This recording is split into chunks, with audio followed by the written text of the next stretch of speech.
Not many cars come to define their class, but there can be no doubt that the Mazda MX-5 is the two-seat roadster.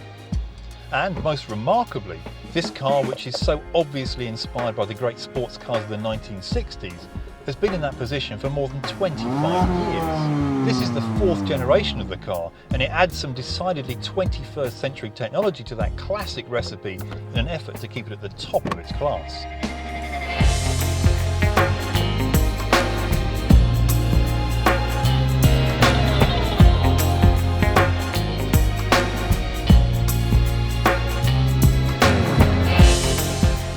The MX-5 is one of the country's most instantly recognisable cars, and even in this latest version you can immediately see all those classic sports car features. There's this stubby tail, the cabin set well back in the bodywork, and that long bonnet stretching out to the front.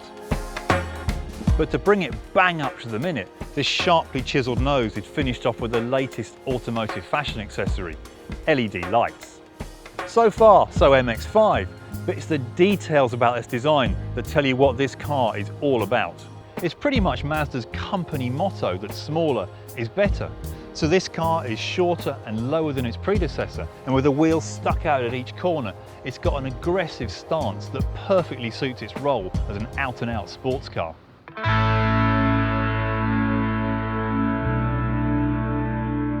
Inside too, as soon as you settle behind the wheel, everything tells you you're in a proper sports car.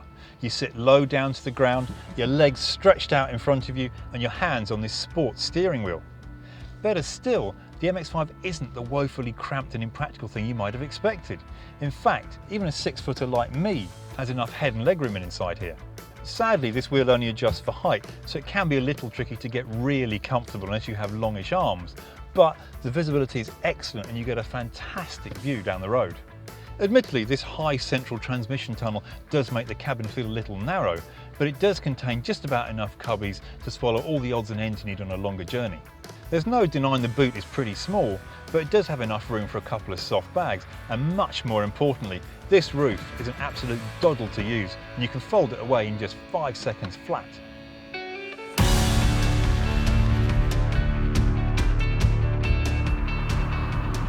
Just as the previous generations have done, this latest MX-5 sets the standard for an involving and engaging drive. The controls stream a constant flow of information and respond crisply and immediately to each and every input. The car's lightweight means it's really agile, there's plenty of grip, and that means that when you come to drive the car hard, you can exploit and revel in that wonderfully balanced rear-wheel drive chassis. Refinement is pretty good for a car of this type too, and if the great British weather ever allows you to get the roof down, you'll find you sit low enough in the car for any buffeting from the wind to be kept to a minimum, as long as you keep these side windows up. In the basic model, the ride is surprisingly comfortable, but if you go to the 2-litre Sport, things are much stiffer. However, once you get the car going at quite a pace, things smooth out nicely, and when you do start flinging the car around, it feels that little bit more secure. It's not easy picking between the two engines because both of them have a wonderful rasp to their exhaust note, and they share this same beautifully slick 6-speed manual gearbox. They both thrive on being revved hard too, but the 2-litre is appreciably more responsive and stronger, and that makes that the definite enthusiast choice. The MX-5 is a truly great sports car with a real breadth of abilities. It's grown up, good looking and luxurious enough to please buyers who just want a simple cruiser, but also fast, exciting and engaging enough for the die-hard enthusiasts. In fact, we'd go so far as to say, if you're after an open-top 2-seat sports car, the question is not whether you should get an MX-5, but which MX-5 you should buy. If you enjoyed watching this video, then click the button below to subscribe to our YouTube channel, or leave us a comment in the box below to let us know what you think.